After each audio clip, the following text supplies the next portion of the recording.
Games meant for 2 or more people are best played with 2 or more people, but just in case you bought the game with no knowledge of the fact that you need multiple people, the devs almost always implement an alternative for you.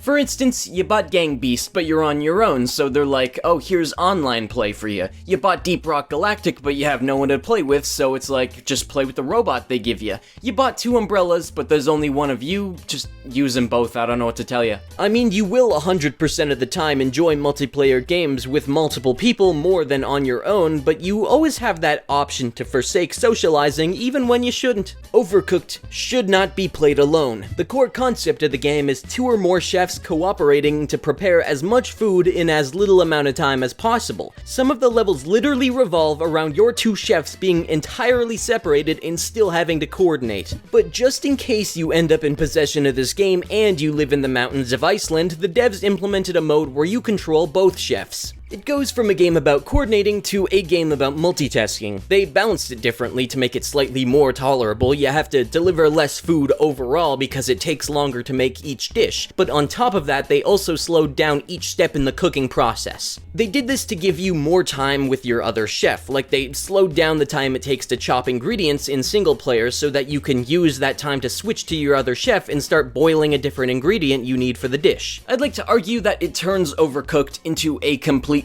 different game, and to be honest, it's not a fun game. So I'm gonna get 3 stars in every level of Overcooked 2's single player mode. Enjoy.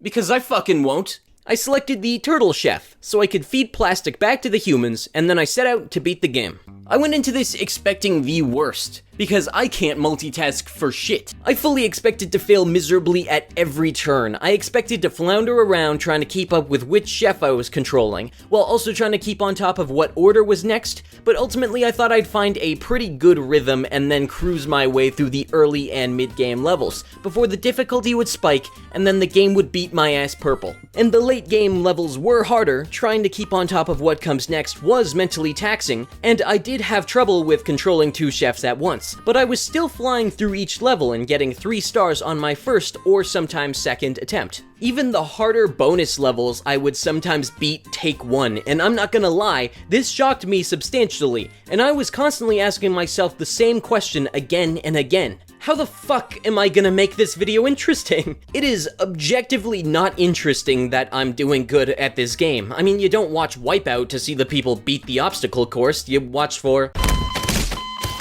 But I was so caught up on this question regarding the integrity of my video that I was not asking a different question regarding these levels that I really should have been asking. Why were so many of these levels filled with dangerous hazards? Who was making these chefs work in these conditions? What did they have to gain from this?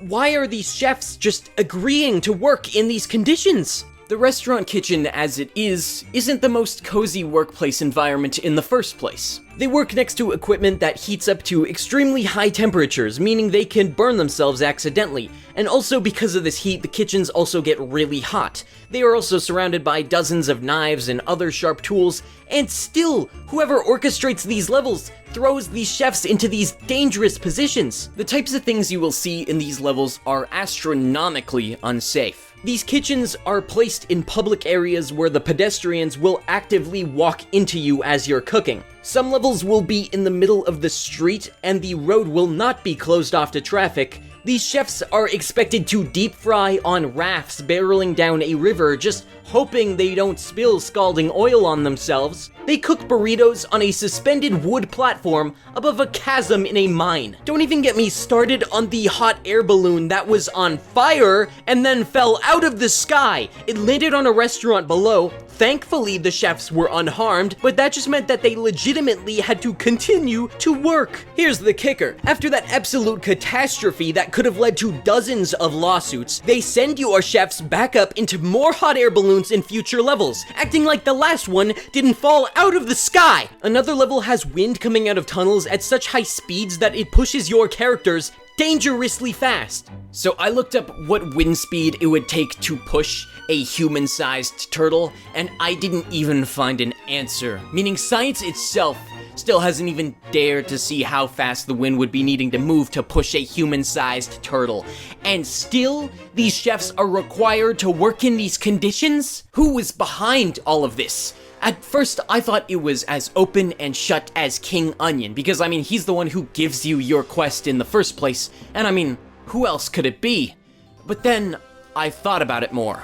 The story of Overcooked 2 goes as follows. King Onion accidentally raises a horde of the unbred, using the Necronomicon, and after failing to satiate their hunger with your culinary prowess, King Onion sends your chefs on a journey to hone your skills, enough to feed the unbred swarm. So think about it. It would just be a bad play on King Onion's part to put these chefs in such a dangerous position because he needs them back in one piece to fix his mess. So I think this conspiracy goes even deeper. Those bonus levels I mentioned earlier are called Kevin levels, so we know that those levels at least are set up by Kevin the dog, but who's to say that he's not in charge of all of the levels? Kevin is King Onion's most trusted advisor, so it would make sense that King Onion might send him along to monitor the progress of the chefs that he's relying on so heavily. But why would Kevin betray King Onion's trust? Maybe it's because Kevin is trying to let the unbred take over the world. Maybe Kevin is an embodiment of evil itself. Maybe Kevin was the one to persuade King Onion to raise the unbred in the first place, and now he'll stop at nothing to take out the turtles that are the last hope for humanity. Ultimately, it doesn't really matter because you overcome all of the obstacles Kevin may or may not have set up for you. And if you're like me, you did it with flying colors. So yeah, see you around. Unless I don't. Bye.